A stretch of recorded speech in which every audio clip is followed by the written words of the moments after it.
It was supposed to be the most glamorous wedding of the year. Champagne, violins, and the perfect billionaire couple. But in just one shocking moment, the groom's hand struck his pregnant wife in front of 300 guests. The cameras caught everything.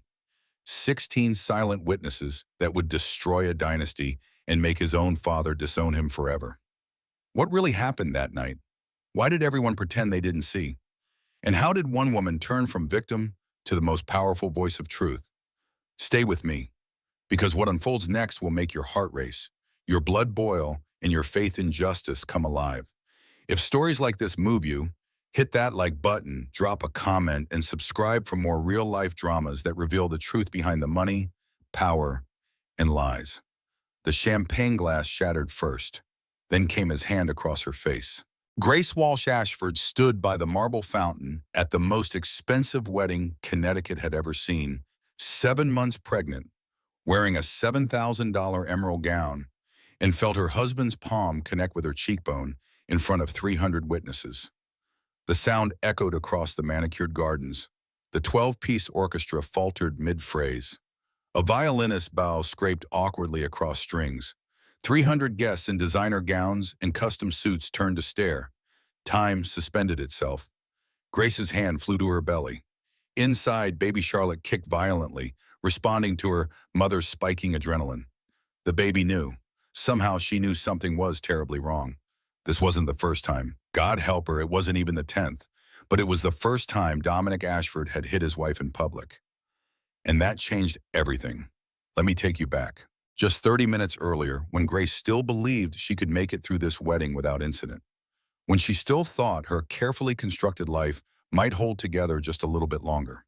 Grace had been sitting at the Ashford family table, one hand resting on her swollen belly, watching cousin Meredith dance with her new husband.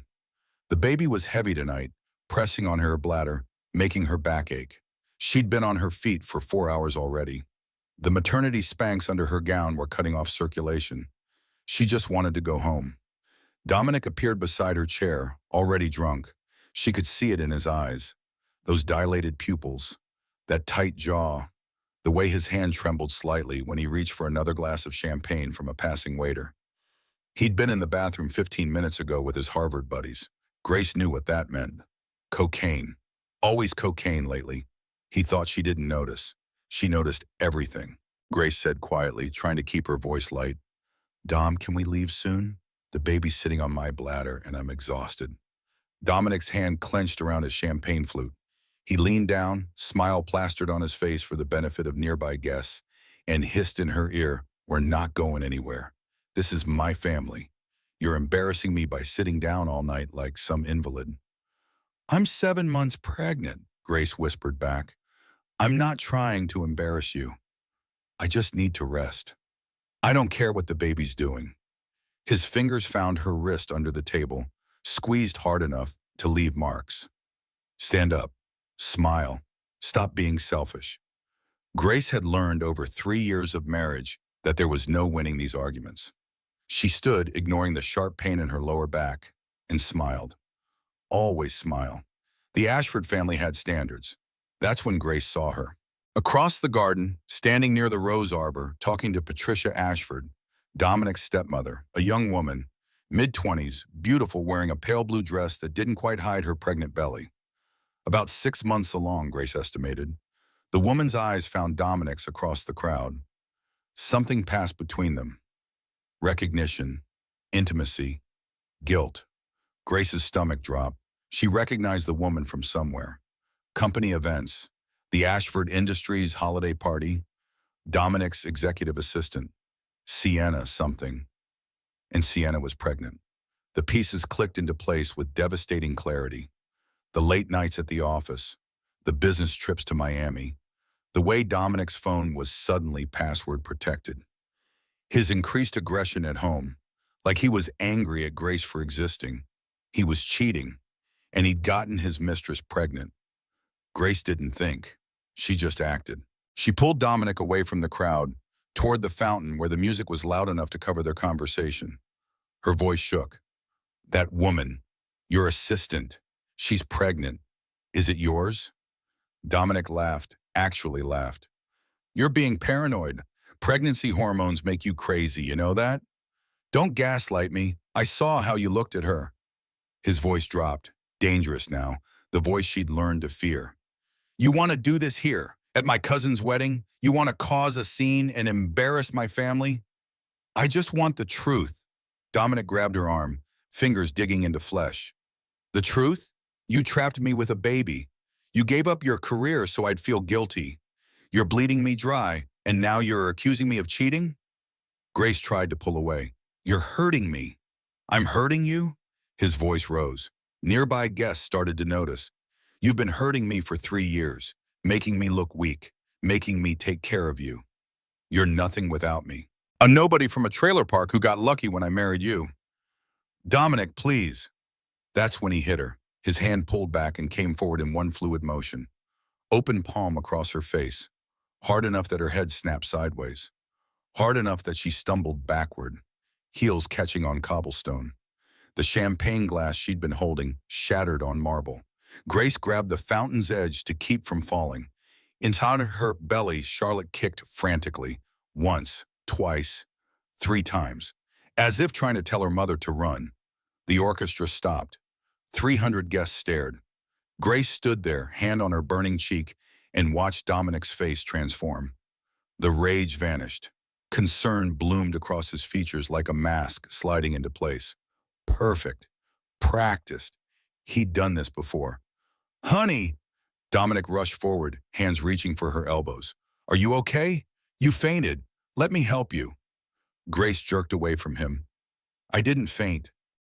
Her voice came out stronger than she expected. Clear, certain. Patricia Ashford materialized beside them, her expression perfectly calibrated to convey sympathy and concern. Grace, darling, let's get you inside. Pregnancy complications. You've been having such terrible dizzy spells lately. Grace stared at her stepmother-in-law. I haven't been having dizzy spells. The heat, Patricia continued, speaking over her, addressing the crowd now. Poor thing, the stress of the pregnancy. Dominic, help your wife inside. She needs to rest. Grace's best friend, Maddie, appeared at her side. Maddie Brooks, public defender, the only person at this wedding who'd told Grace not to marry Dominic 3 years ago. Maddie, who'd been right about everything. Maddie said clearly, I saw what happened. Grace, I saw him hit you. Patricia's smile never wavered. Maddie, dear, there's no need for dramatics. Grace simply fainted. Several guests have confirmed it. Senator Morrison's wife saw the whole thing. Dominic moved so quickly to catch her.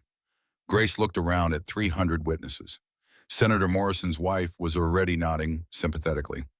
Dominic's Harvard friends were spreading the story. She fainted. Poor thing. The pregnancy must be difficult. The wedding photographer was packing up his camera. Patricia had already reached him, Grace saw. Money was changing hands. The narrative was already being written, and Grace wasn't the one writing it. Grace touched her cheek, already swelling. By tomorrow, it would bruise. She knew because this had happened before. Different locations, different excuses. Always her fault, somehow. I walked into a cabinet door. I'm so clumsy lately. The pregnancy makes me dizzy. All lies. All covering for Dominic's accidents. Maddie pulled out her phone. Grace saw her friend's hand shaking as she opened the camera app. Grace, I got it on video. I was already recording when he... Patricia was suddenly between them, all warmth gone from her voice. Maddie, I don't think that will be necessary. Grace simply needs rest. I'm sure you understand. Where's Richard? Someone asked. Shouldn't Mr. Ashford be told? Richard is in Shanghai on business, Patricia said sharply. There's no need to disturb him over a fainting spell. I'll handle this. Grace's hand rested on her belly. Charlotte had stopped kicking. Was she okay? Was the baby hurt? Maddie leaned close, whispered, We're calling the police. Right now, I don't care what they say. Grace looked at her best friend. Maddie made $52,000 a year as a public defender. She lived in a 400-square-foot studio in Brooklyn. She was going through her own messy divorce and could barely afford her own lawyer. What chance did Maddie have against the Ashfords? What chance did Grace have? Grace said quietly, I can't. You don't understand what his family will do. I have nothing. No jaw, no money, no way to fight them. You have me. Grace looked at Maddie's earnest face. Sweet, idealistic Maddie, who believed in justice and doing the right thing. Grace said, that's not enough, not against them. She walked toward the house on shaking legs, feeling 300 pairs of eyes on her back. Went to the bridal suite and locked the door. That's when she looked in the mirror. Red mark blooming across her cheekbone, baby kicking inside her. And suddenly Grace saw every other time. Dominic stepping on her foot at a gala when she talked to another man too long. Walking into a cabinet door, her excuse to the doctor about the black eye. The miscarriage 2 years ago, when she'd been at the top of the stairs and felt his hand on her back, pushing. Grace slid down the bathroom door, sat on heated marble floor in her $7,000 gown, and realized she'd been making excuses for 3 years of abuse. How had she not seen it? Because she'd been too ashamed to admit it, too proud to be the woman from the trailer park who got beaten by her billionaire husband, too afraid of being alone. Grace sat there for a long time, listening to the wedding continue 2 floors below. Music drifted up through elegant hallways, laughter, celebration, life moving forward while hers crumbled. Her phone buzzed. Her prenatal doctor. Grace, I got an alert from your health monitor. Your blood pressure is dangerously elevated. The baby's heartbeat is irregular. You need to come in immediately. Grace looked at the message through tears. She was 7 months pregnant, beaten, trapped, and utterly alone. Or so she thought. Maddie knocked on the bridal suite door for the 20th time. Grace, please, just talk to me. Grace finally opened it. Maddie took one look at her best friend's face and said, Jesus Christ, that's going to bruise badly. Grace touched her cheek, numb. I know how to cover bruises. I've gotten good at it. The words hung in the air. Both women understood what Grace had just admitted. Maddie pulled Grace into the hallway, away from prying eyes. Listen to me, and I work with domestic violence victims every single day. This is how it starts. He hit you in public, which means he's escalating. Next time will be worse. You don't understand what he'll do, what his family will do. So we fight back.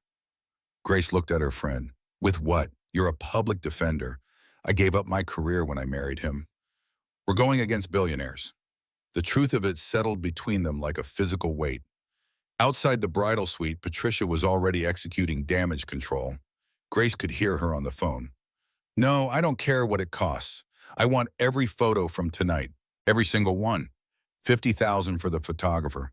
100,000 if that's what it takes. Dominic's lawyer had arrived. Grace heard his voice in the hallway. I've contacted the security company. They have 16 cameras on the property. We need those drives before anyone else sees them. Grace's hand shook. They're erasing it, all of it, like it never happened. Maddie grabbed Grace's shoulders. Then we leave, right now. You stay with me tonight. Tomorrow we file for a restraining order. The bruise is evidence. My phone video is evidence. We fight this legally. Grace wanted to believe her.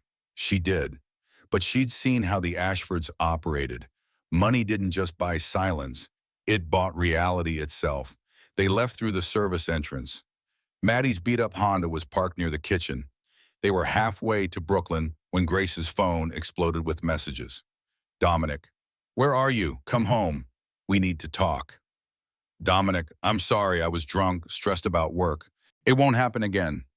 Dominic, Grace, please, I love you. This is the pregnancy talking. You're not thinking clearly.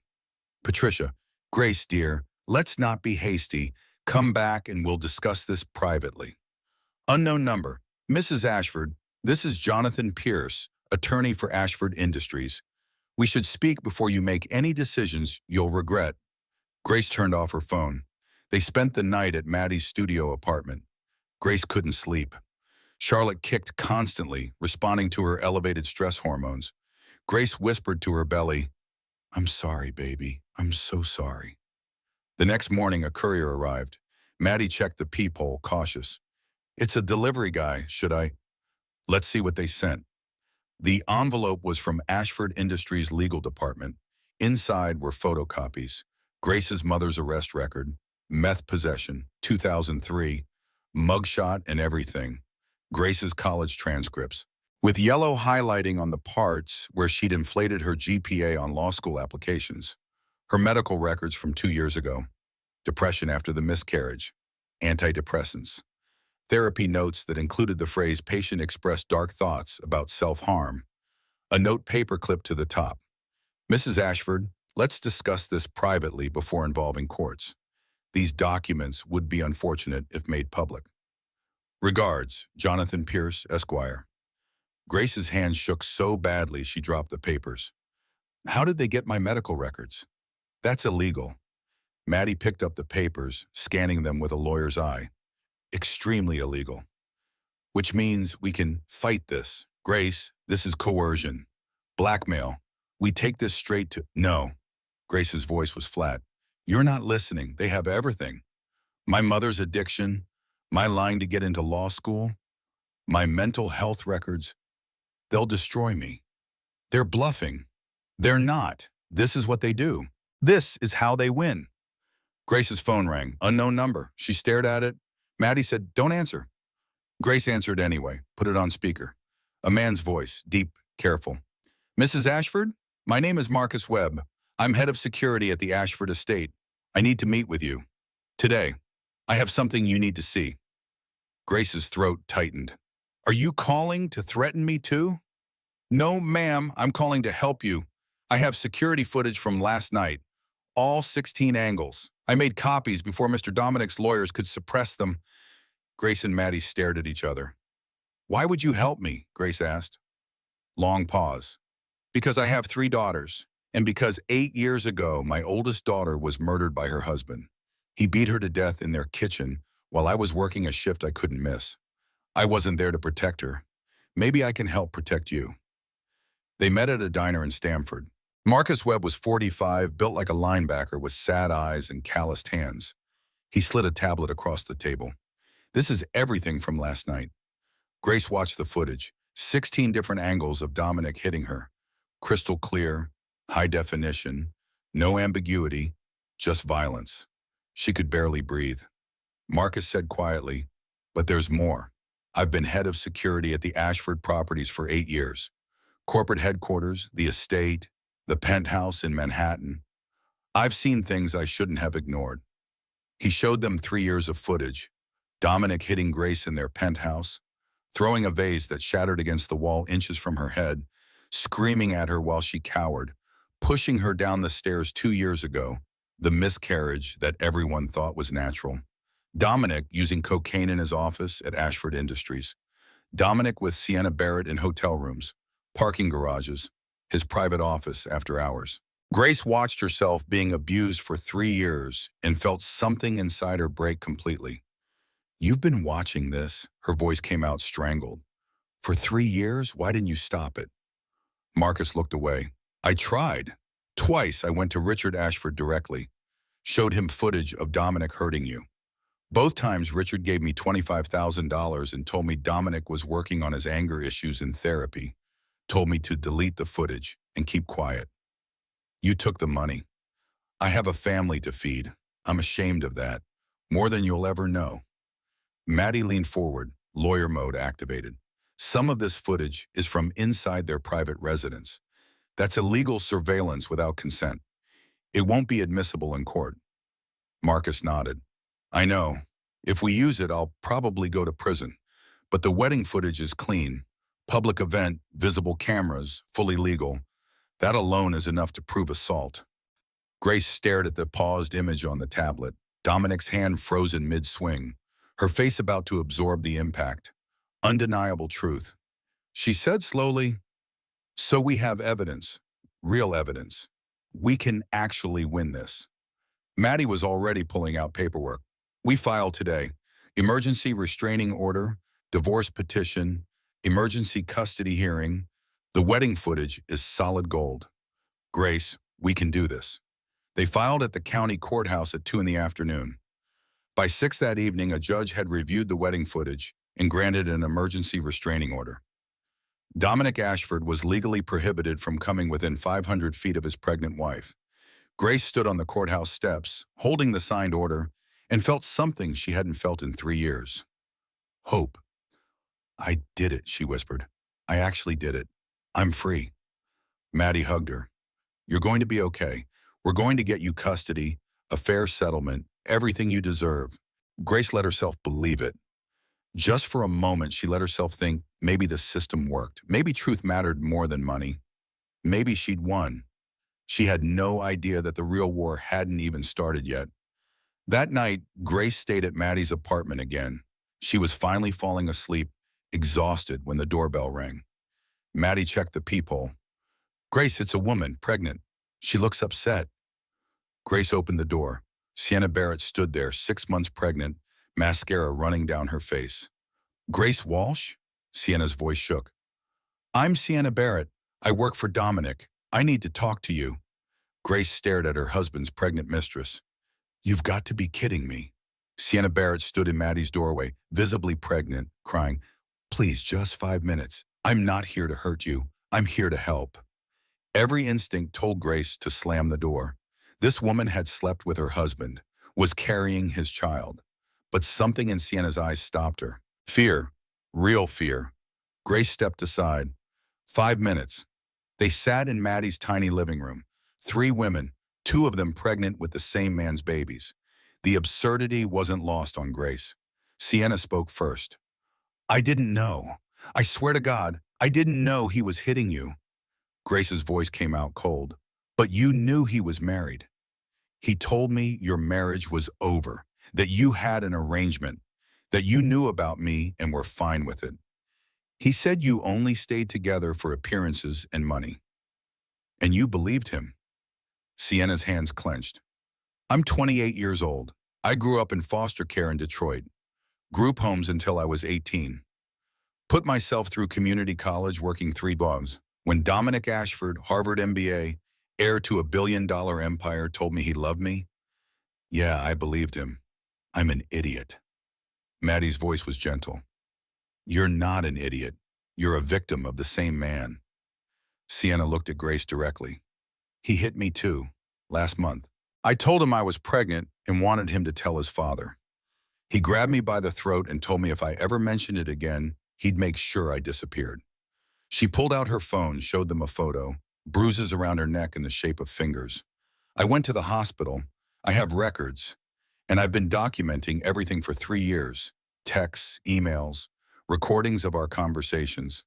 I grew up with nothing. I learned early, protect yourself. Always have proof. Grace felt something shift. This woman wasn't the enemy. She was another prisoner of Dominic's lies. Maddie leaned forward. You'd testify against him? Yes, I'll give you everything I have. Every text where he admits to using cocaine, every email where he lies about business trips to be with me. 3 years of evidence that he's a liar and an abuser. Grace waited. But, Sienna's eyes filled with tears, I need protection and money. Dominic fired me the day I told him I was pregnant. I have nothing. I have no job, no family, no savings. This baby is due in 3 months and I can't do this alone. How much money? Grace asked flatly. $200,000 from your divorce settlement, Sam. I know it sounds like extortion, but I have nothing.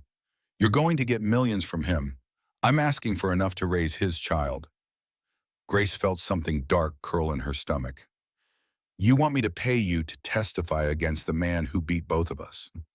I'm asking you to help me survive. We're both victims here. But you're married to him. You have legal rights. I'm just the mistress who got pregnant. I have nothing. The worst part was, Sienna was right. Grace looked at Maddie, who gave a tiny nod. They needed Sienna's testimony, her evidence, her 3 years of documentation. Fine, Grace said. 200,000. After the divorce settles, you testify, you get paid. They shook hands. Both pregnant, both victims, both just trying to survive Dominic Ashford. After Sienna left, Grace stood at Maddie's window looking out at Brooklyn. Somewhere out there, Dominic was planning his next move. His father was flying back from Shanghai. The Ashford legal machine was preparing to destroy her, and Grace had just made a deal with her husband's pregnant mistress. She touched her belly. What kind of world am I bringing you into, Charlotte? The baby kicked. Once, twice, strong and steady. Grace took it as an answer. Keep fighting. Her phone buzzed. Text from unknown number. Grace, this is Richard Ashford. I'm back from Shanghai. We need to talk. Tomorrow, 9 a.m., my office. Come alone. Grace stared at the message. Dominic's father, the billionaire who'd covered up his son's violence before. The man who'd paid Marcus to keep quiet. What did Richard Ashford want? Maddie read the text over her shoulder. You're not going alone. I'm coming with you. He said alone. I don't care what he said. You're not walking into the lion's den without backup. But Grace was already thinking. Richard Ashford was the key to everything. He controlled Dominic's money, his position at the company, his future. If Grace could convince Richard to see the truth, to choose justice over family loyalty, maybe she had a chance. Or maybe Richard would do exactly what he'd done before. Pay her off, silence her. Protect his son, only one way to find out. Grace texted back, I'll be there. That night, Grace finally managed to sleep for a few hours. Exhaustion won over anxiety. But her dreams were dark. Dominic's hand coming toward her face. The sound of shattering glass. 300 witnesses pretending they saw nothing. She woke at dawn, Charlotte kicking frantically. Grace whispered to her belly, I know you're scared. I'm scared too. But we're going to survive this, I promise. At 8:45 a.m., Grace and Maddie stood outside Richard Ashford's office building in Manhattan. 60 floors of steel and glass. The Ashford empire made visible. Security stopped them in the lobby. Mrs. Ashford, Mr. Richard Ashford is expecting you. Top floor, but only you, ma'am. Your companion will need to wait in the lobby. Maddie started to argue. Grace put a hand on her arm. It's okay, I need to do this alone. She rode the elevator to the 60th floor. Her heart hammered. Charlotte kicked nervously. The doors opened onto Richard Ashford's private office. Floor-to-ceiling windows overlooking Manhattan. Furniture that cost more than most people's houses. Photos of Richard with presidents, tech moguls, other billionaires. And Richard himself. 68 years old, silver hair, tailored suit, the self-made billionaire who'd built an empire from nothing. He stood when Grace entered. Grace, thank you for coming. Please sit. He gestured to the sitting area, not behind his desk, equal footing, or the illusion of it. Grace sat carefully, one hand on her belly. Richard sat across from her, studied her face. She'd tried to cover the bruise with makeup, but it was still visible, purple and yellow, blooming across her cheekbone. I've seen the footage, Richard said quietly, all 16 angles. Marcus Webb sent it to me before he gave you the copies. Grace's stomach dropped. Marcus works for you. He did. I fired him this morning. Not for making the copies, for not coming to me sooner. Grace couldn't read his expression.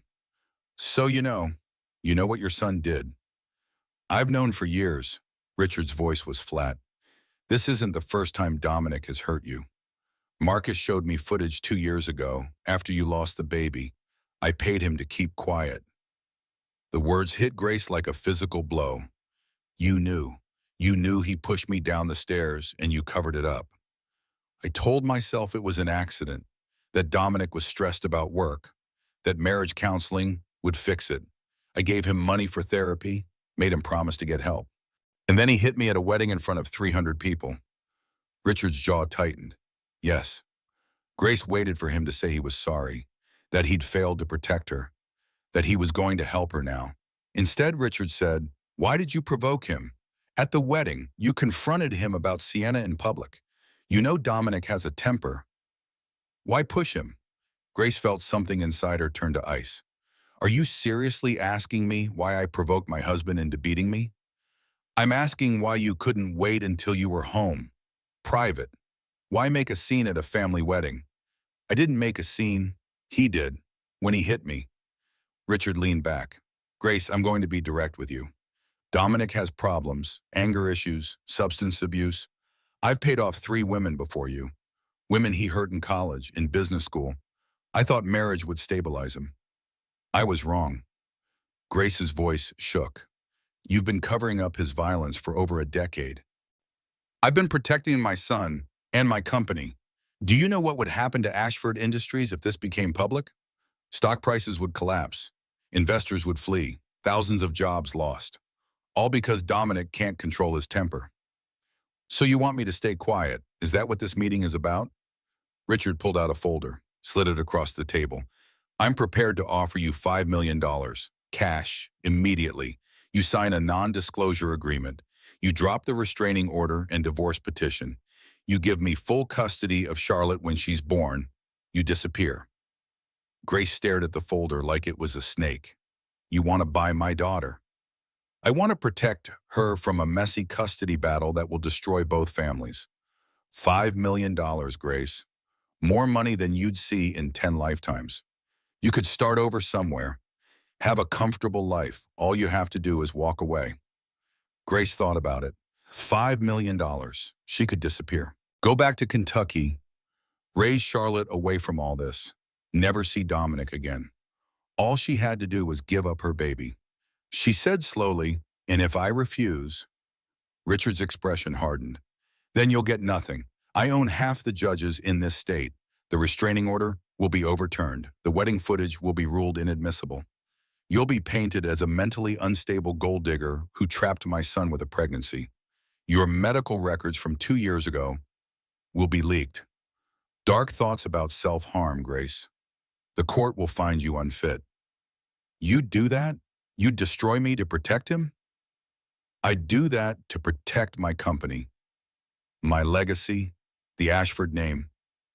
You're collateral damage. Grace felt tears burn behind her eyes, but she wouldn't cry. Not here, not in front of him. I'm not signing, Richard's voice went cold. Then you'll lose everything. And I'll take Charlotte. Think carefully, Grace. $5 million and your freedom, or nothing and a custody battle you cannot win. You have until tomorrow morning to decide. Grace stood on shaking legs. I've already decided. You're not taking my daughter. I'll fight you with everything I have. You have nothing. I have everything. Grace walked to the elevator on numb feet, rode down 60 floors, found Maddie in the lobby. What happened? Grace, what did he say? Grace couldn't speak. She just shook her head.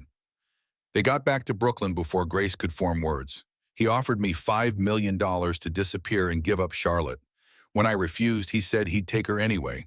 He's going to paint me as mentally unstable, use my depression after the miscarriage against me. He owns judges. He'll make the restraining order disappear. Maddie's face went pale. He can't just... He can. He will. This is what billionaires do, Maddie. They don't play by the same rules we do. Grace sank onto the couch. 7 months pregnant, bruised, threatened, outmatched in every possible way. I can't win this. Can I? Maddie grabbed her hands. Yes, you can. We have the footage. We have Sienna's testimony. We have the truth. And they have money, judges, lawyers, the ability to make reality whatever they want it to be. Grace touched her belly. Charlotte was quiet now, resting, trusting her mother to protect her. But how could Grace protect her daughter when she couldn't even protect herself? Her phone buzzed. Dominic, I heard you met with my father. Bad decision, Grace. You should have taken his offer. Now we do this the hard way. See you in court. The war had officially begun. The custody petition arrived by courier the next morning. 23 pages of legal arguments explaining why Grace Walsh Ashford was an unfit mother. Maddie read it aloud, voice shaking with rage. Claims you're mentally unstable. History of depression and suicidal ideation. High-risk pregnancy due to advanced maternal age. Questionable judgment. Alienation of the father from the unborn child. I'm 32, that's not advanced maternal age. In their version of reality it is. Grace, they're fighting dirty. The petition included Grace's complete medical records from 2 years ago, her therapist's notes from after the miscarriage, patient experiencing severe depression, expressed thoughts of self-harm, requires monitoring, words taken out of context, a woman grieving a lost pregnancy twisted into evidence of mental instability. There was more. Photos of Grace's childhood home in Kentucky, a rusted trailer on cinder blocks, broken windows, weeds, her mother's arrest record attached. The message was clear. This is where Grace came from. This is what she is. They're trying to humiliate you, Maddie said. Make you feel worthless so you'll give up. Grace stared at the photos of her childhood poverty. She'd spent 15 years escaping that trailer, 3 years pretending she belonged in the Ashford world, and now they were using her past as a weapon. When's the hearing? Next week, emergency custody evaluation. Judge will decide if you are fit to parent Charlotte when she's born. 1 week. Grace had 1 week to prove she deserved her own daughter. The court-appointed psychiatrist came to Maddie's apartment 3 days later. Dr. Helen Brennan, 50-something, expensive suit, clipboard, recorder. Mrs. Ashford, I'm here to evaluate your mental fitness for custody of your unborn child. This is a preliminary assessment. Please be honest. Grace answered questions for 2 hours about her childhood, her mother's addiction, the miscarriage, her marriage, the wedding. Do you currently have thoughts of harming yourself or others? No. Are you taking any medications for depression or anxiety? No, I was 2 years ago after I lost my first baby, but I'm not now. Why did you stop medication? Because I got pregnant again. My doctor said it was safe to taper off. I've been stable for 18 months. Dr. Brennan made notes. Tell me about the incident at the wedding, in your own words. Grace told the truth. Dominic hit her. She has video evidence. 300 witnesses. And before the wedding, had there been other incidents of violence? Grace hesitated. This was it. The moment of choice. Tell the truth and admit she'd stayed with an abuser for 3 years. Or lie and seem unstable for claiming abuse without prior evidence. Yes, for 3 years. He pushed me down the stairs 2 years ago. That's what caused the miscarriage. But I told everyone I fell. I lied to protect him. Why? Because I was ashamed, because I loved him, because I thought I could fix him, because I was stupid. Dr. Brennan looked up. You're not stupid, Mrs. Ashford. You're a survivor. That's different. For the first time since this nightmare began, someone in a position of power believed her. Grace started to cry.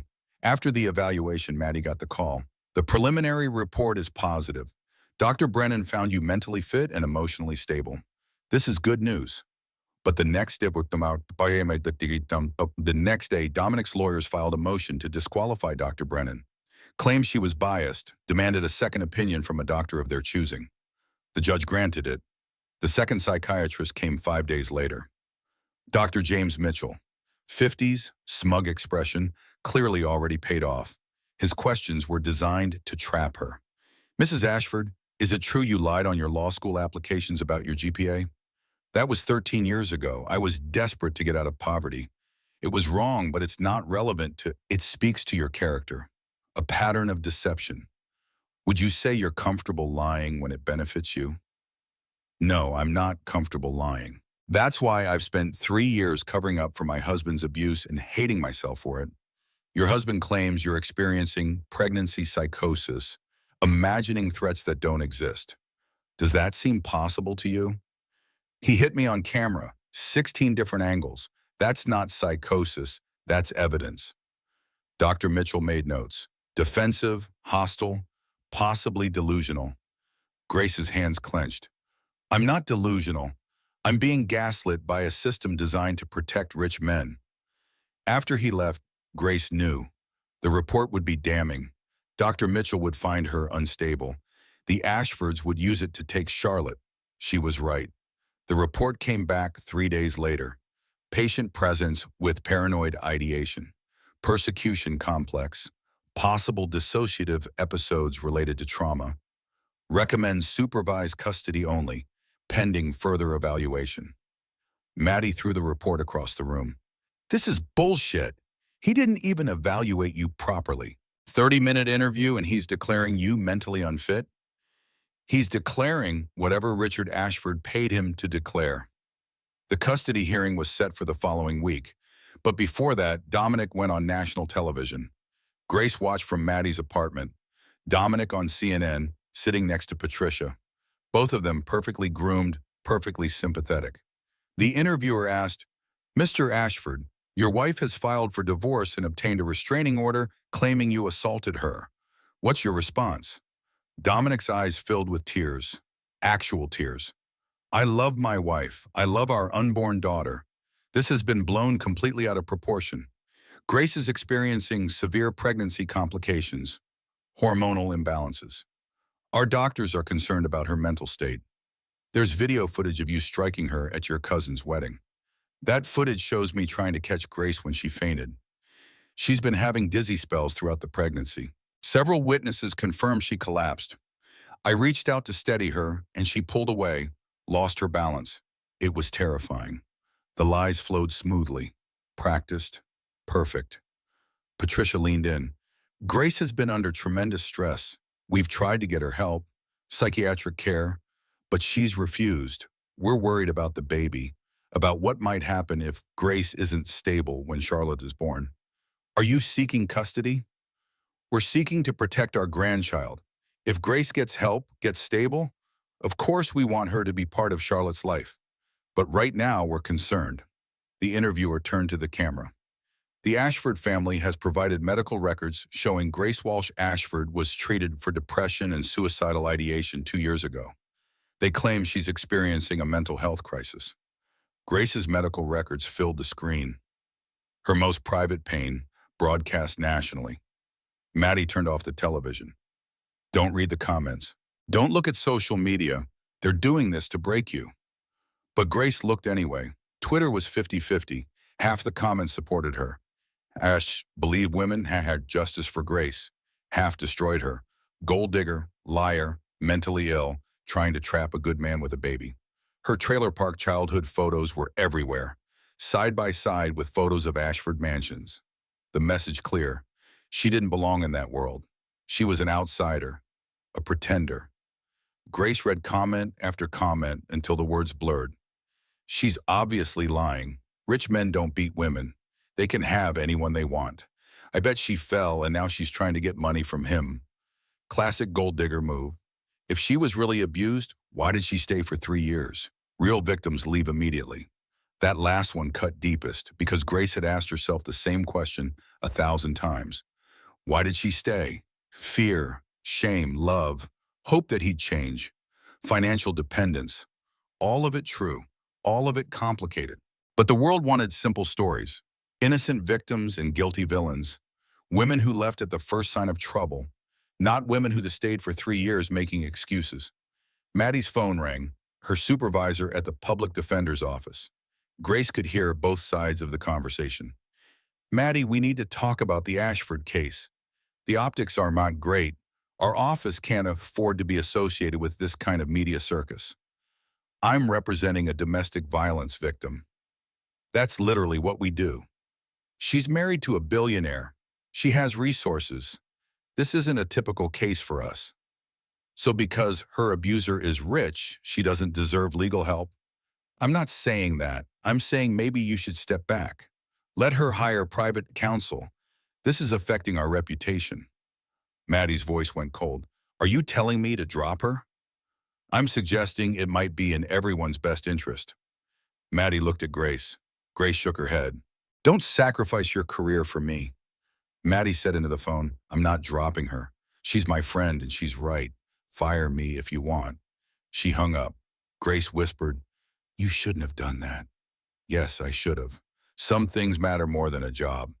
But Grace saw the fear in Maddie's eyes. She just put her career on the line. For Grace. For a case they were losing. That night, Grace couldn't sleep. Charlotte kicked constantly, sensing her mother's stress. Grace whispered to her belly, I'm sorry, I'm so sorry I'm bringing you into this mess. Her phone buzzed at 3 a.m. Text from Sienna. Grace, I need to talk to you about my testimony. It's urgent. Grace's stomach dropped. She called Sienna. What's wrong? Sienna was crying. I can't do it. I can't testify. I'm sorry. Sienna, we had a deal. Dominic came to see me, offered me $10 million, said he'd marry me after the divorce, give my baby his name, security for life. And you believe him? I don't have a choice. Grace, you're going to get millions in the divorce settlement. You have options. I have nothing. This baby is due in 8 weeks and I'm living in a motel. $10 million means my son has a future. Grace's voice broke. He's lying to you just like he lied to me, to all of us. He'll promise you everything and give you nothing. Maybe, but it's a chance. I'm sorry. I have to take it. Sienna hung up. Grace sat in the dark, feeling everything collapse. No testimony from Sienna, Maddie's job on the line, social media destroying her reputation, psychiatrists calling her unstable. She was losing. They were winning. Grace looked at the restraining order on Maddie's coffee table, the one thing she'd won, and even that felt temporary. Her phone buzzed again. Maddie this time. Can't sleep either. Want tea? They sat together in Maddie's tiny kitchen at 4 in the morning. Two women trying to fight a system designed to crush them. Grace said quietly, "You should drop me. Save your career. I'm a sinking ship." "Shut up. We're not giving up." "Sienna's not testifying. Richard owns the judges. I'm about to be declared mentally unfit. What exactly are we not giving up on?" Maddie was quiet for a long time. Then, "The truth. We're not giving up on the truth. The truth doesn't matter, not against this much money. It has to matter.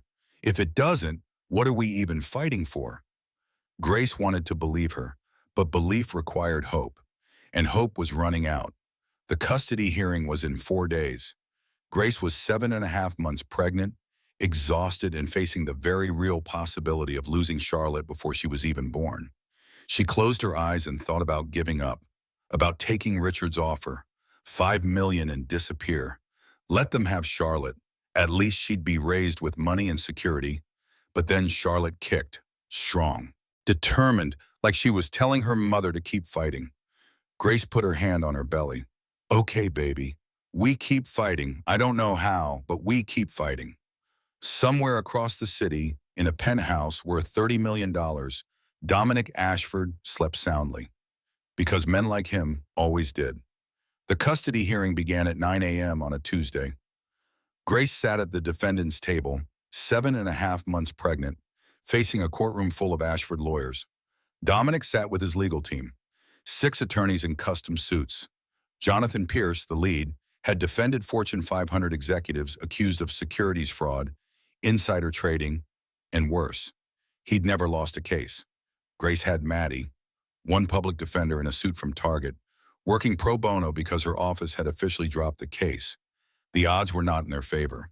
Judge Ellen Morrison presided, 60 years old, appointed by a governor the Ashfords had donated heavily to. Grace tried not to think about what that meant. Pierce stood for opening statements. "Your Honor, this case is about protecting an innocent child. Charlotte Ashford, still unborn, deserves stability and safety. Unfortunately, her mother is unable to provide either." He presented Grace's medical records, her therapy notes, the photos of her trailer park childhood. Grace Walsh Ashford grew up in poverty, substance abuse in the family, instability. She married Dominic Ashford 3 years ago and immediately quit her job, making herself financially dependent. 2 years ago, she suffered a miscarriage and experienced severe depression with suicidal ideation. She's currently unemployed, living with a friend, with no means to support a child. Pierce paused for effect. Last month, Mrs. Ashford became convinced her husband was having an affair. She confronted him at a family wedding, caused a scene, and fainted due to pregnancy complications. Since then, she's claimed abuse, filed for divorce, and obtained a restraining order based on edited security footage that doesn't show what she claims. "The footage isn't edited," Maddie interrupted. Judge Morrison gave her a warning look. "You'll have your turn, counselor." Pierce continued. "Mr. Ashford is a Harvard-educated businessman, vice president of a Fortune 500 company. He has resources, stability, and a strong family support system. He wants what's best for his daughter. Supervised visitation for Mrs. Ashford until she can prove she's mentally stable. Primary custody with the Ashford family. For Charlotte's safety." He sat down. Maddie stood. Grace could see her hands shaking slightly. "Your Honor, this case is simple. Dominic Ashford beat his pregnant wife at a wedding in front of 300 witnesses. We have 16 camera angles of the assault. We have medical records of the injuries. We have testimony from witnesses who saw it happen." She pulled up the wedding footage on the courtroom monitor. Grace watched herself get hit. Again, the video she'd seen 100 times now. Dominic's hand connecting with her face. the slap echoing across the garden, her stumbling backward, grabbing the fountain. Several people in the courtroom gasped. Pierce stood. Objection. That footage is edited and taken out of context.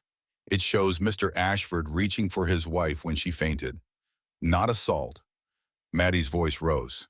It clearly shows. Judge Morrison held up a hand. I've reviewed the footage. It's ambiguous. Continue, Ms. Brooks. Ambiguous. 16 angles of clear assault, called ambiguous. Grace felt something inside her break. Maddie pressed on. Grace Walsh Ashford is a survivor of 3 years of domestic violence. She stayed because that's what victims do. They stay because they're afraid, because they're financially dependent, because they hope things will change. But last month, when Mr. Ashford hit her in public, she found the courage to leave. That courage shouldn't be punished. Does your client have employment? Judge Morrison asked. Not currently. She gave up her legal career when she married Mr. Ashford. Does she have independent housing? She's staying with a friend while she finds. Does she have any resources to support a child? Maddie hesitated.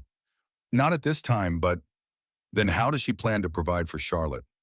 Child support, alimony, a fair division of marital assets. Pierce stood.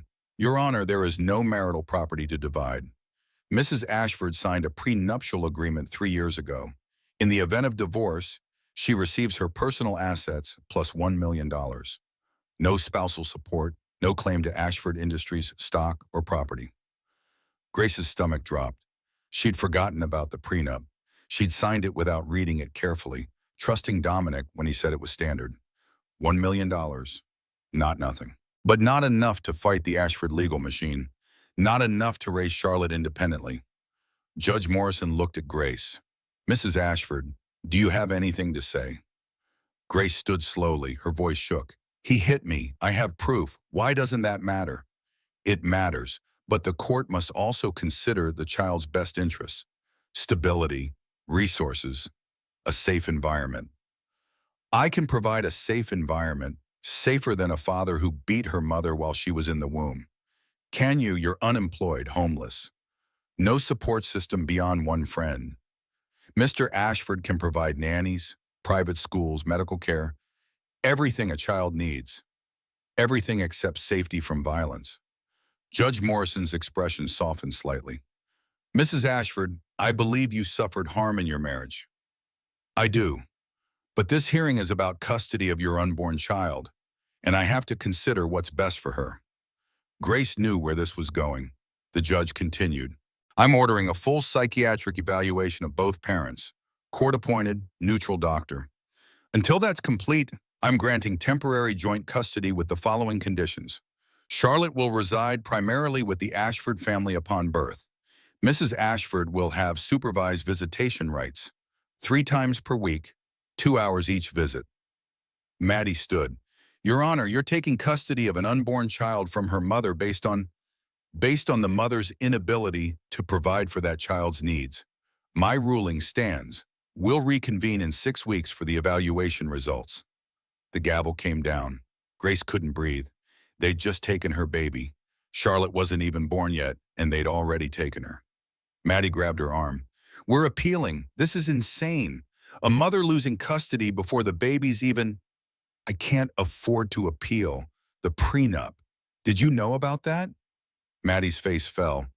No, Grace, I'm sorry. I should have checked.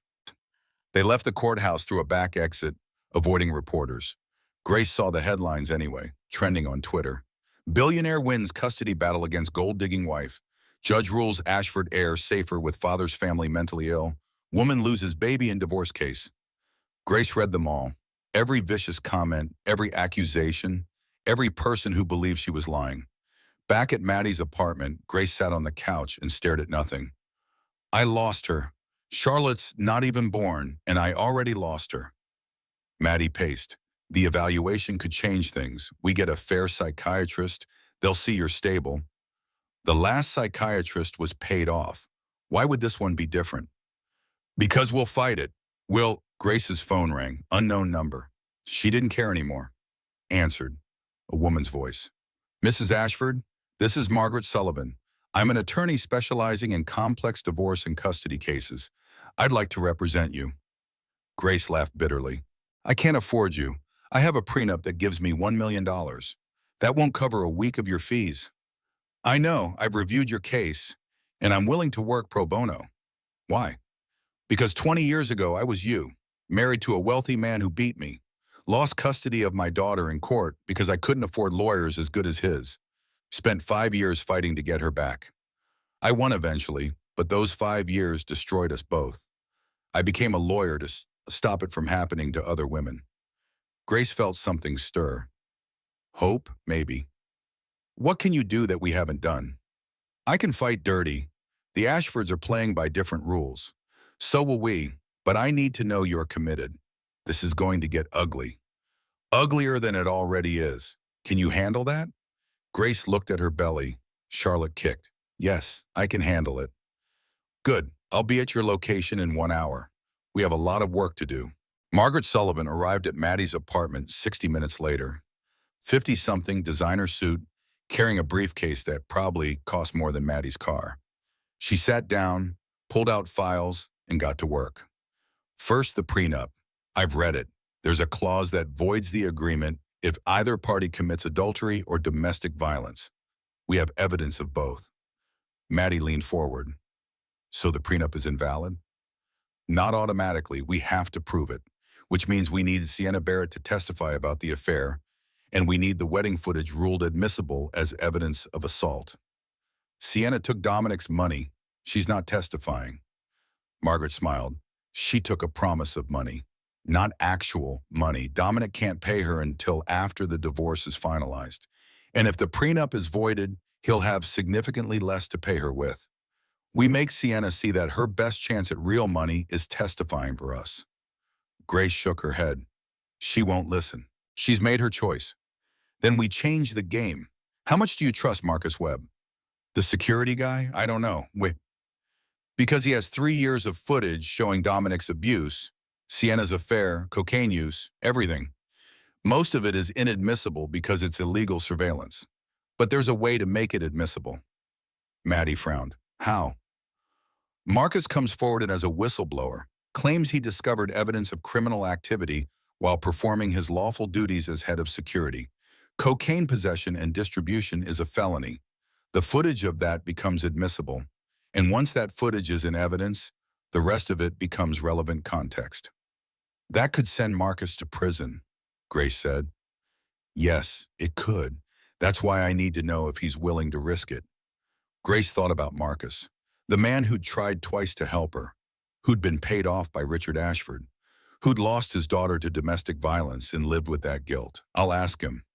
They called Marcus, put him on speaker. Margaret explained the strategy. You'd be confessing to illegal surveillance, but you'd also be exposing felony drug possession.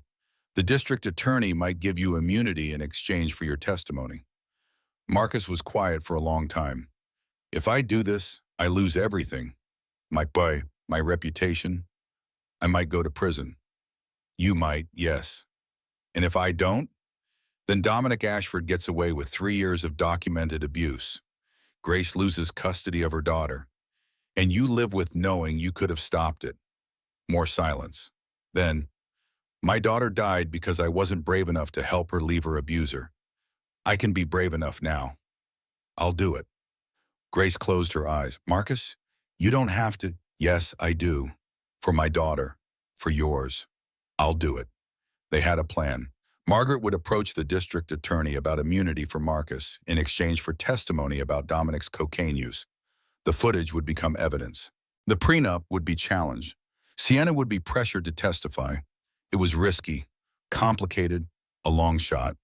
But it was a chance. That night, Grace allowed herself to feel hope again. Dangerous hope, the kind that could shatter you when it died. She lay in Maddie's spare room, hand on her belly, feeling Charlotte kick. We might win this, baby. We actually might win. Charlotte kicked again, harder. Grace took it as agreement. Tomorrow they'd start fighting back. Really fighting back. The Ashfords wanted war. They'd get one. The psychiatric evaluation was scheduled for Monday morning. Court appointed Dr. Rachel Carter. According to Margaret's research, Dr. Carter was legitimate, not bought off, actually cared about finding the truth.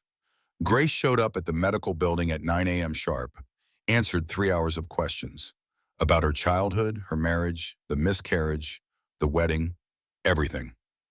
Dr. Carter was thorough, kind. Grace started to believe maybe this would be fair. Then Friday came. Grace was at Maddie's apartment when the news broke. Not through official channels, through TMZ. Exclusive. Ashford Industries VP, Dominic Ashford's wife Grace, caught on tape discussing payment for false testimony. Grace's blood turned to ice. What? They clicked the link. Audio recording. Grace's voice, clear as day. $200,000. After the divorce settles, you testify, you get paid. Sienna's voice responding. Thank you. Grace's stomach dropped. That's from when Sienna first came to me. When we agreed she'd testify, they edited it to sound like I'm paying her to lie. Maddie was already on her phone. This is all over social media. CNN is picking it up. Grace, this is bad. Margaret called 60 seconds later. I just saw it. We need damage control immediately. Release a statement explaining the context. No one's going to believe me. They'll think I'm trying to buy testimony. Because that's exactly what the Ashfords want them to think. By evening, Grace was trending nationally. Not as a victim anymore, as a villain. Billionaire's wife caught paying mistress to lie in court goal. Digger exposed. Grace Ashford's plan to extort millions fraud. Woman fabricates abuse claims for money. The comments were vicious. I knew she was lying. Real abuse victims don't pay people to testify. This is why men are afraid to get married. Women make up lies and destroy them. She should be arrested for fraud. Grace read them all, each one a knife. She'd spent weeks telling her truth, and in 60 seconds of edited audio, they'd destroyed her credibility completely. Maddie tried to take her phone away. Stop reading those. They don't know the whole story. Nobody cares about the whole story. They have a recording of me paying a witness. That's all they need. Margaret arrived an hour later. The district attorney called. They're opening an investigation into witness tampering. Grace, you could be facing criminal charges. For what? I didn't tamper with anyone. I offered to help Sienna financially if she told the truth. That's not how it's going to be interpreted. Not with this recording out there. Grace felt the walls closing in. Criminal charges. Public humiliation. Her credibility destroyed. And Charlotte was due in 4 weeks. The next morning brought worse news. Dr. Carter's preliminary evaluation landed on Margaret's desk. Not the final report, but enough to matter. Margaret read it aloud, voice tight. Patient presence as articulate and coherent, but with concerning patterns of behavior. Recent criminal investigation for witness tampering raises questions about judgment and decision-making. Recommend continued evaluation before final determination. Grace laughed, actually laughed. The sound was slightly hysterical. So now paying for someone to tell the truth makes me an unfit mother? They're building a narrative, unstable, criminal, manipulative. It doesn't matter that it's not true, it matters that it's believable. Maddie slammed her hand on the table. This is insane. They leak edited audio, she gets investigated, and somehow that makes her the bad guy? That's exactly what it does. Welcome to fighting billionaires. They don't just win, they destroy you. Grace's phone rang. Sienna. She almost didn't answer, but something made her pick up. Grace? Sienna's voice was small. I'm sorry, I didn't know they were recording us. Dominic must have had my apartment bugged. I swear I didn't know. Did you get your $10 million yet? Silence. Sienna, did he pay you? He said after the divorce finalizes, after the custody hearing, he promised. He's lying to you, just like he lied to me. You think he's going to marry you? Give your son his name? He's using you to destroy my case and then he'll throw you away. You don't know that. I know exactly that because it's what he does. He finds vulnerable women and makes promises, then he destroys them. Sienna started crying. I don't have anywhere else to go. No money, no family. What am I supposed to do? Grace wanted to feel sympathy. She really did. But exhaustion and betrayal had burned through her capacity for kindness. You're supposed to tell the truth. It's not too late. Testify for real. Help me take him down. I'll still give you the money, but you have to choose. I can't. He'll destroy me. He's already destroying you. You just don't see it yet. Sienna hung up. Grace sat there, phone in hand, feeling hollow. Maddie said quietly, we can still win this without Sienna. Marcus's testimony, the wedding footage, your medical records. My medical records that show I'm mentally unstable, the wedding footage that 3 judges have called ambiguous, Marcus, who's confessing to illegal surveillance, that's our case. Margaret's expression was grim. I'm not going to lie to you, we're losing badly. The criminal investigation, the edited audio, public opinion turning against you. The custody hearing is in 3 weeks. If we don't turn this around, you'll lose Charlotte. Grace touched her belly. Charlotte kicked. Still there. Still trusting her mother to protect her. But how could Grace protect her when she couldn't even protect herself? That night, Grace couldn't sleep. She lay in Maddie's spare room, staring at the ceiling, feeling Charlotte move inside her. In 4 weeks, give or take, Charlotte would be born. And based on the current custody ruling, she'd be taken from Grace immediately, handed to the Ashfords. Raised by the family that had covered up her father's violence, Grace would get supervised visitation, 6 hours a week with her own daughter. It wasn't enough. It would never be enough. Her phone buzzed. 3 a.m., text from unknown number. Mrs. Ashford, this is Richard. We need to talk. My office tomorrow, 9 a.m. Come alone. This is your last chance to do this the easy way. Grace stared at the message. Last chance, she knew what he'd offer. Money to disappear. Maybe more than $5 million this time. Whatever it took to make her go away quietly. Part of her, the exhausted, terrified part, wanted to take it, wanted to run, disappear to some small town where no one knew her name. Start over. But she'd never see Charlotte again. Grace texted back, I'll be there. Maddie woke up when Grace was getting dressed. Where are you going? To meet with Richard. He wants to make another offer. Grace, no, that's a trap. He'll record you, get you to say something incriminating. I know, but I have to try. Maybe I can convince him. Father to grandfather. Maybe he'll choose to do the right thing. Maddie looked at her like she'd lost her mind. Richard Ashford doesn't do the right thing. He does the profitable thing. Please don't go. But Grace was already calling a car. She arrived at Richard's office building at 8:55, rode the elevator to the 60th floor, walked into his private office for the second time. Richard stood when she entered. Looked older than last time. Tired. Grace, thank you for coming. What do you want? To end this, before it destroys both families completely. Your family started this when they covered up your son's violence. Richard's jaw tightened. My son has problems. I've admitted that. But this war you're waging, the media circus, the criminal investigation, it helps no one. It helps me, maybe, if I can prove the truth. The truth. Richard walked to the window. I've been thinking a lot about truth lately, about what I owe to it. Grace waited. Richard turned to face her. I'm going to tell you something I've never told anyone. When Dominic was 12, his mother left. I told everyone she abandoned us, that she was unstable. Mental illness. Grace's chest tightened. But the truth is, Catherine left because I hit her. Not once, multiple times. She threatened to go public, tell people what I really was. I paid her $2 million to disappear, made her sign an NDA, told Dominic his mother didn't love him enough to stay. Grace couldn't breathe. I poisoned my son against his mother, taught him that money solves everything, that Ashfords never apologize, never admit fault. I created him, the man who hit you, and I've spent 30 years telling myself it wasn't my fault.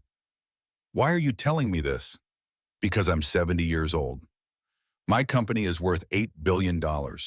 My son is an abuser. My wife is leaving me, and my legacy is violence covered up with money. He sat down heavily. I'm tired, Grace. So tired of being this person. Grace sat across from him. Then help me. Testify against Dominic. Tell the truth. Choose your granddaughter over your son. Richard looked at her for a long moment. Then he said, I can't. Grace felt something break inside her. I've already lost my wife. Patricia left this morning. Divorce papers filed an hour ago. She took half of everything. If I testify against Dominic, I lose the company. The board will force me out. Shareholders will revolt. Everything I built falls apart. So you choose the money. I choose survival, same as you, same as everyone. He slid a folder across the desk. $20 million, immediately. You drop all claims. Leave the country if you want. I'll set up a trust for Charlotte that Dominic can't touch. She'll have everything she needs. You just can't be part of her life. $20 million. 4 times the last offer. Grace looked at the folder, then at Richard. You're asking me to sell my daughter. I'm asking you to save yourself. You can't win this fight. The criminal investigation alone will destroy you. But you can take this money and start over. Somewhere Dominic can't find you. Grace stood on shaking legs. I'm not taking your money, and I'm not giving up my child. Then you'll lose everything.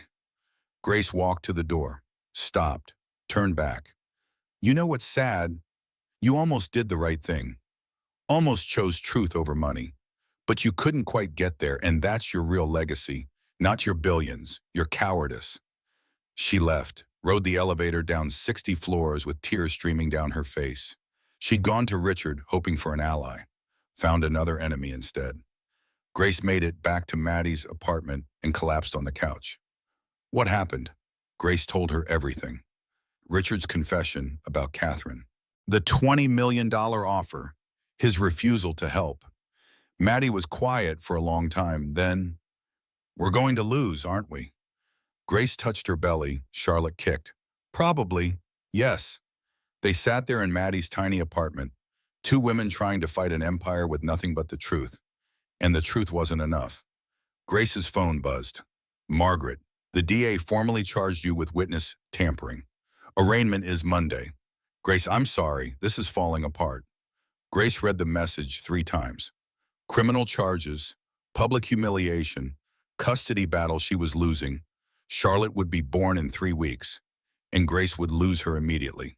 She closed her eyes and thought about Richard's offer, $20 million, financial security forever.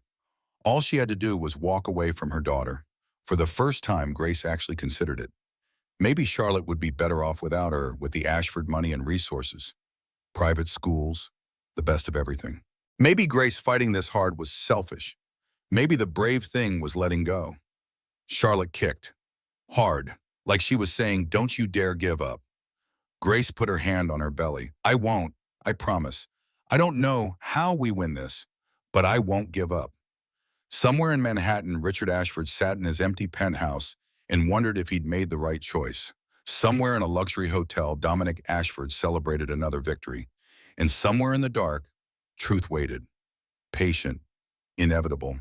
Because money could buy a lot of things, but not everything. Not forever. Grace spent the weekend preparing for her arraignment. Margaret had called in favors, gotten the witness tampering charge reduced to a hearing before a judge instead of a jury trial. Small mercy. Monday morning, Grace stood before Judge Patricia Hammond, different judge from the custody case. Maybe that would help. The prosecutor laid out the state's case. Your Honor, Mrs. Ashford offered payment to a witness in exchange for testimony. We have recordings, Margaret interrupted. The recording is edited and taken out of context. Mrs. Ashford offered financial assistance to another victim of her husband's abuse. That's not witness tampering. That's providing support. Judge Hammond reviewed the full, unedited audio. All 90 minutes of Grace's first conversation with Sienna. The context Margaret had fought to get included. After 15 minutes, the judge looked up. I'm dismissing the charges. This doesn't constitute witness tampering under the statute. Mrs. Ashford was clearly offering support to someone in a similar situation. The editing of this audio and its release to media is, however, concerning. I'm ordering an investigation into who leaked it. Grace felt dizzy with relief. Thank you, Your Honor. Don't thank me yet. The court of public opinion is less forgiving than the court of law. You have an uphill battle, Mrs. Ashford. Grace knew. Twitter was still destroying her, but at least she wasn't going to prison. Margaret walked her out of the courthouse. One win, small, but we'll take it. What about the custody hearing? That's in 2 weeks. We need something big, something that changes the narrative completely. Grace's phone rang. Marcus. Mrs. Ashford? I have something. You need to see this now. They met at the same diner. Marcus looked terrible, exhausted, like he hadn't slept in days. He slid his tablet across the table. I've been reviewing old footage from 3 years ago before you married Dominic. Look at this. The screen showed Richard Ashford's private office. Dominic was there, younger, pre-wedding, and Richard was coaching him. Richard's voice on the audio. The prenup is standard. Make sure Grace signs it before the wedding. If she hesitates, tell her it's just paperwork. All wealthy families do it. So, Dominic, what if she wants to have a lawyer review it? Richard, don't give her time. You're getting married in 6 weeks. Spring it on her at the last minute. She won't want to delay the wedding. Marcus fast-forwarded. Different date, same office. Richard, the incident with that woman from Harvard, I handled it.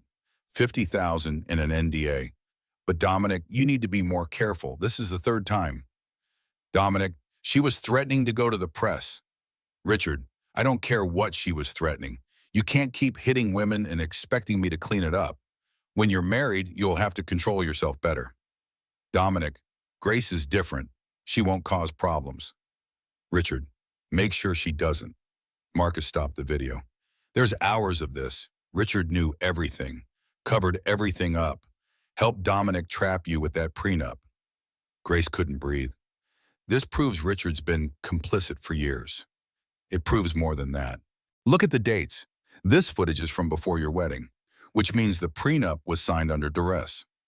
Richard coached Dominic to coerce you into signing without legal review. That's fraud. Margaret was already pulling up legal precedents on her phone. If the prenup was fraudulent from the start, it's void, completely void. Grace would be entitled to half of all marital assets, and Dominic's share of Ashford Industries stock is marital property. How much are we talking about? Margaret did quick math. Dominic's stock is worth approximately $400 million. Half of that is $200 million, plus the penthouse, the Connecticut house, cars, art, everything.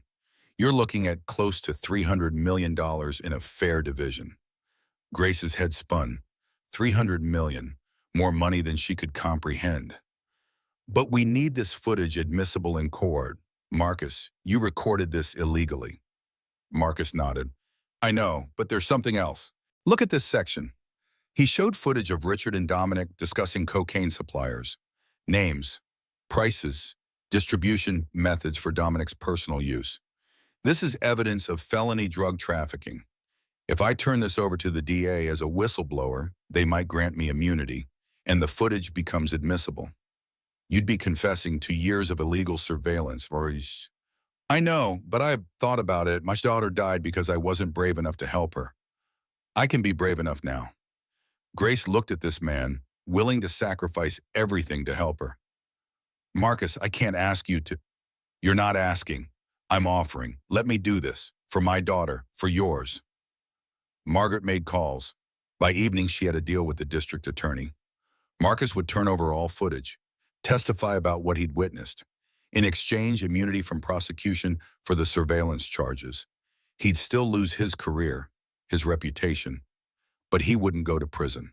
The footage would become evidence in the custody case and the divorce. Everything was about to change. Margaret scheduled an emergency hearing for Wednesday, filed motions to void the prenup, introduced the new evidence, demand full financial disclosure from Dominic and Richard. The Ashford lawyers fought back immediately. Motions to suppress, motions to dismiss, motions to delay. But Judge Morrison couldn't ignore video evidence of Richard Ashford coaching his son to defraud Grace. The hearing was set. Tuesday night, Grace couldn't sleep. Tomorrow would determine everything. Either the footage would be ruled admissible and she'd have a real chance, or it would be suppressed and she'd lose Charlotte forever. She lay in bed, hand on belly, feeling Charlotte kick. Tomorrow we find out if truth matters more than money, baby. I hope it does. I really hope it does.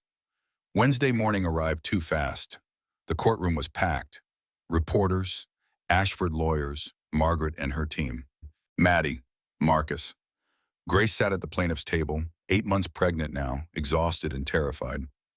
Judge Morrison entered. We're here for an emergency hearing regarding newly discovered evidence in the matter of Ashford versus Ashford. Ms. Sullivan, you may proceed. Margaret stood. Your Honor, we've obtained video evidence showing that Richard Ashford coached his son Dominic to coerce Grace into signing a fraudulent prenuptial agreement. We've also obtained evidence of ongoing criminal activity that Mr. Webb discovered while performing his duties as head of security. Pierce jumped up. Objection. This evidence was obtained through illegal surveillance. It's inadmissible under... Mr. Webb has been granted immunity by the district attorney in exchange for his cooperation in a criminal investigation, Margaret interrupted. The footage is now evidence in an ongoing felony case. It's absolutely admissible. Judge Morrison's eyebrows rose. Criminal investigation? Felony drug trafficking. The footage shows Richard and Dominic Ashford discussing cocaine distribution. The DA is opening a formal investigation. The courtroom erupted, reporters typing frantically, Ashford lawyers conferring in heated whispers. Pierce stood. Your Honor, this is clearly a desperate attempt to... I'll review the evidence, Judge Morrison said sharply. We'll take a 30-minute recess. They waited. Grace tried not to throw up from stress. Charlotte kicked frantically, responding to her mother's racing heartbeat. Maddie held her hand. It's going to be okay. Grace wasn't sure she believed that anymore. After 45 minutes, Judge Morrison returned. I've reviewed the footage, all of it. And I have to say, in 20 years on the bench, I've rarely seen such clear evidence of fraud and conspiracy. Grace's heart stopped.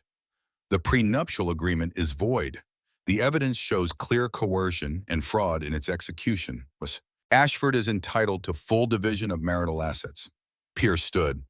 Your Honor, I'm not finished. Furthermore, I'm reversing my previous custody ruling. Based on this evidence of the Ashford family's pattern of deception and enablement of criminal behavior, I'm granting primary custody to Grace Walsh Ashford, effective immediately. Mr. Dominic Ashford will have supervised visitation pending the outcome of the criminal investigation. Grace couldn't breathe. She'd won. After months of fighting, losing, being destroyed in public, she'd actually won. Margaret squeezed her shoulder. We did it. But Pierce wasn't done. Your Honor, we request an immediate stay pending appeal. This ruling is denied. My ruling stands. This hearing is adjourned. The gavel came down. Grace sat there, unable to process it. Primary custody, prenup void, $300 million in marital assets. She'd won everything. The courtroom cleared slowly. Reporters rushed her out to file stories. Ashford lawyers packed their briefcases in angry silence. Marcus approached Grace. Congratulations. Thank you for everything. You sacrificed? I did what I should have done years ago. I just hope it's enough. It's enough. Margaret was already planning next steps. We need to file for full divorce immediately. Request emergency support payments. Make sure Dominic can't hide assets. This is going to get messy. Grace knew Dominic wouldn't take this lying down. Neither would Richard, but for the first time in months, Grace had real power. They left through the front entrance. No more hiding, no more shame. Reporters swarmed. Questions shouted from every direction. Mrs. Ashford, how do you feel about the ruling? Is it true Dominic Ashford is being investigated for drug trafficking? What do you say to people who called you a gold digger? Grace stopped, turned to the cameras. I say I was a woman trapped in an abusive marriage. I fought back, and I won. Not because I wanted money, because I wanted my daughter to be safe. That's all any mother wants. She walked away, head high. The story broke nationally within hours. Judge rules Ashford prenup. Fraudulent grants custody to mother Richard Ashford. Under investigation for covering up son's abuse, billionaire family empire crumbles amid domestic violence. Scandal. This time, public opinion shifted. The comments section filled with support. She was telling the truth the whole time. This is why we have to believe women. The system finally worked. Justice. Grace read them all, feeling something unfamiliar. Vindication. That night, Grace finally slept. Really slept. For the first time in months. Charlotte kicked gently, settled. Like she knew they were safe now. Tomorrow would bring new fights, Dominic's appeal, Richard's damage control, the ongoing legal battle. But tonight, Grace let herself breathe. She'd won. Not everything, not yet, but enough. The district attorney moved fast. Video evidence of felony drug trafficking involving billionaires made headlines. Richard Ashford was questioned first, denied everything, claimed the footage was fabricated. Forensic analysis proved otherwise. Dominic was arrested 3 days after Grace's custody win. She saw it on CNN. Dominic in handcuffs being led from Ashford Industries headquarters. Cameras everywhere. His face twisted with rage. Grace felt nothing. No satisfaction. No vindication. Just exhaustion. That night her water broke. 18 hours of labor. Charlotte Rose Walsh was born at 6:37 a.m. on a Thursday. 7 pounds, 4 ounces. Perfect. The nurse placed her on Grace's chest, warm and screaming. Grace looked at her daughter's face and finally let herself cry. Hi, baby. I've fought so hard for you. Charlotte stopped crying, looked at Grace with unfocused, newborn eyes. Maddie took photos, crying too. She's beautiful. Margaret arrived with flowers. Congratulations. But Dominic's lawyer is already filing for visitation rights. Grace held Charlotte tighter. He's not seeing her unsupervised. Ever. We'll fight it. His arrest helps. Richard Ashford visited that afternoon. Grace almost refused, but something made her agree. He stood in the doorway, looking broken. May I see her? Grace nodded. Richard approached the bassinet, stared at Charlotte for a long moment. She has Catherine's eyes, my first wife. The woman you paid to disappear. Yes. He sat heavily. I came to apologize. For everything. For covering up Dominic's violence. For trying to take Charlotte. For choosing money over truth. The investigation is destroying my company. The board is removing me tomorrow. Patricia left, took half my fortune. Dominic's in jail. I'm losing everything I built. Good. Richard looked at her. You're right, but Charlotte doesn't deserve to lose her grandfather. I have no right to ask, but may I be part of her life? I want to do better.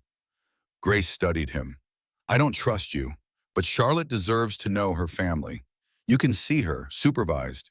If you ever try to take her from me again, I'll destroy what's left of your empire. Understood. 3 days later, Grace brought Charlotte home. Not to Maddie's apartment, but to a small 2-bedroom in Brooklyn she'd rented with support payments. Nothing fancy, but hers. Welcome home, baby. The divorce moved quickly with Dominic in jail.